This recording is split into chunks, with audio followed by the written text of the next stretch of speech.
ఇప్పుడు వ్యాపారం చేస్తుంటే నాకు ఒకటి అర్థమైంది. వ్యాపారం వచ్చిన వాడి దగ్గర ఇన్కమ్ ఉన్నది. వ్యాపారం రాని వాడి దగ్గర మనీ చాలా ఉంటుంది.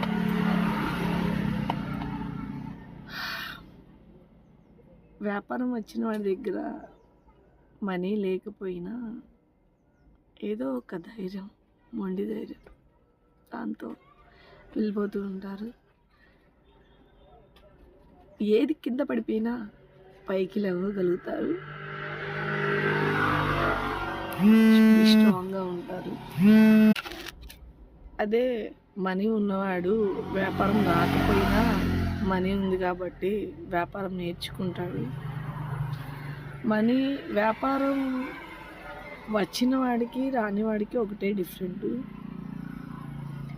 వ్యాపారం వచ్చిన వాడు రూపాయి లేకపోయినా దేన్నైనా ఎదుర్కొనే శక్తి, సామర్థ్యం ఉంది. డబ్బులు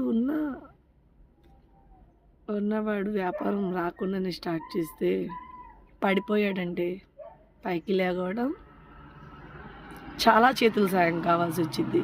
వాడికి వీడికి ఇదే తేడా.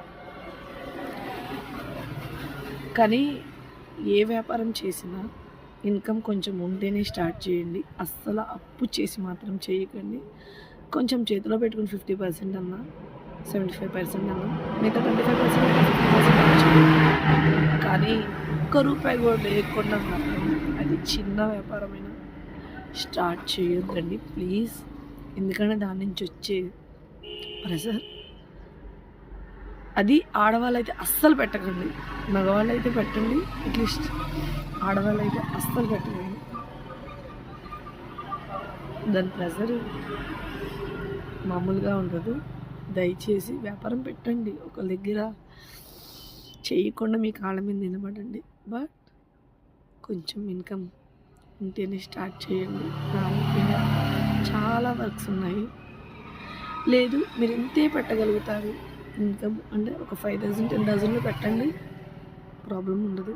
కానీ 1 lakh 2 lakhs మాత్రం అప్పు చేసి పెట్టకండి ప్లీజ్. ఎందుకంటే నా వీడియో చూసినందుకు ఒక్కళ్ళన్నా చేయకుండా, అప్పు చేయకుండా కొంచెం ఆలోచించి వ్యాపారంలో అడుగు పెడతారు నా ఒపీనియన్. కానీ ఏదైనా బి స్ట్రాంగ్, కీ స్మైల్.